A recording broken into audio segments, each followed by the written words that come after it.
তো hello dear student, কেমন আছো? আই হোপ প্রত্যেকে শুধু ভালো না, ভীষণ ভালো আছো। স্ক্রিনের ওপর একটা প্রশ্ন দেখা যাচ্ছে, তাই না?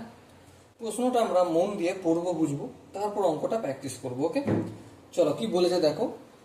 ত্রিভুজ এবিসি এর এবি ইকুয়াল টু 4 সেমি, বিসি ইকুয়াল টু 6 সেমি এবং AC equal to 8 semi.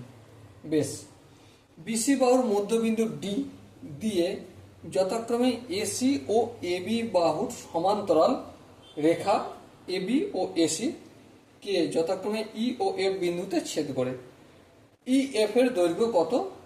Option A আছে 3 সেমি, অপশন বি আছে 4 সেমি, অপশন সি আছে 6 সেমি এবং অপশন ডি কোনোটি নয় আছে। ওকে, চলো প্রথমে আমি এ বিসি একটা ত্রিভুজ অঙ্কন করছি। এই হচ্ছে আমার এ বি সি ত্রিভুজ। ওকে, এবারে বিসি বাহু কোনটা? এটা। বিসি বাহুর মধ্যবিন্দু কোনটা? এই হচ্ছে ডি। তাহলে এই যে বিসি বাহুর টোটাল দৈর্ঘ্যটা কত বলেছিল? 6। তার মানে বিডি পর্যন্ত 3 সেমি আর ডিসি পর্যন্ত 3 সেমি হবে। হ্যাঁ, ঠিক। বেশ, এরপর দেখো কি বলেছে।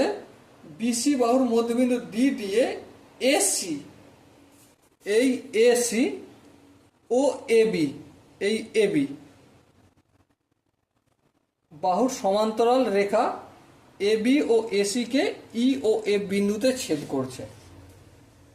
তার মানে এই দেখো, এই এ সি এর সমান্তরাল সরলরেখা, সাপোজ এটা। আবার এবি বাহুর সমান্তরাল সরলরেখা, সাপোজ মনে করো এটা। ঠিক আছে, নাম দিয়ে দিই। এটা হচ্ছে ই আর এটা হচ্ছে এফ। বেশ, তো প্রশ্নটা কি? প্রশ্নটা হচ্ছে আমার ই এফ, এই ই এফ বাহুটার দৈর্ঘ্যটা কত আমাকে বলতে হবে। এই হচ্ছে প্রশ্ন।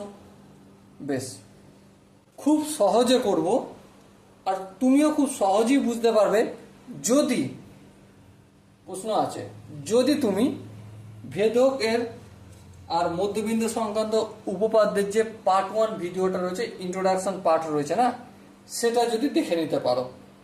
ঠিক আছে, সেখানে আমি কি গল্প করেছি সেটা ছোট্ট করে একটু তোমাদের সাথে আলোচনা করে নেব, নাহলে বুঝতে অসুবিধা হবে।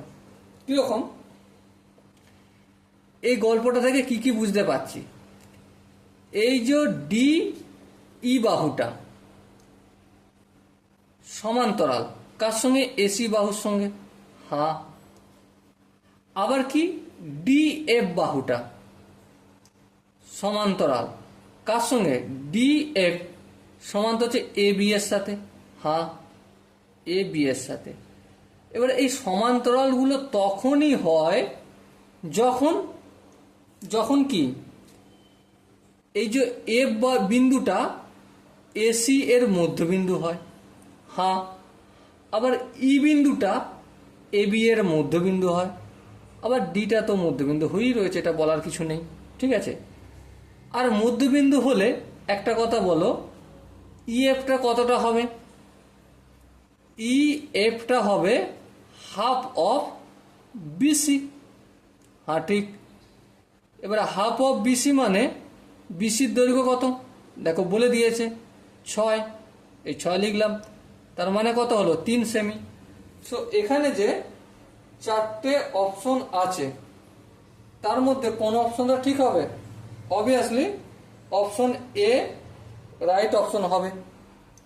শুধু আমি এখানে কোন কনসেপ্টগুলো কাজে লাগিয়েছি ধ্যান দিয়ে বোঝো ভাই। কোন কনসেপ্টগুলো? এই যে এসিটা ডিই এর সঙ্গে সমান্তরাল কখন হবে? যখন ই বিন্দুটা এ বি এর মধ্যবিন্দু হবে। আবার যখন মধ্যবিন্দু হবে তখন এই যে ডিই বাহুটা এসি এর অর্ধেক হবে। এই কনসেপ্টটা কিন্তু আমি এখানে কাজে লাগিয়েছি। ওকে, আর কাজে লাগাতেই আমার ফটাক করে দেখো একটা লাইনের মধ্যেই আনসার আমার ক্লিয়ার হয়ে গেল, তাই না? আই হোপ তোমরা প্রত্যেকে এই কোশ্চেনের কনসেপ্টগুলো বুঝতে পেরেছো। যদি বুঝতে অসুবিধা থাকে, ডাউট থাকে, কনফিউশন থাকে, তার জন্য বলবো মধ্যবিন্দুর বিপরীত উপপাদ্যটা একবার তোমরা দেখা দরকার আছে। ঠিক আছে, সো ডিয়ার স্টুডেন্ট, দেখা করবো তাহলে পরবর্তী সেশনে। আই হোপ তোমরা এটা বুঝতে পেরেছো। আর যদি ডাউট থাকে যে দাদা আমি এটা হওয়ার জন্য এই মধ্যবিন্দুর বিপরীত উপপাদ্যটা কি, তাহলে তার জন্য ইন্ট্রোডাকশন পার্টটা একবার অবশ্যই দেখো। ওকে, সো দেখা হচ্ছে পরবর্তী সেশনে। ততক্ষণ পর্যন্ত ভালো থেকো, সুস্থ থেকো এবং জয় হিন্দ।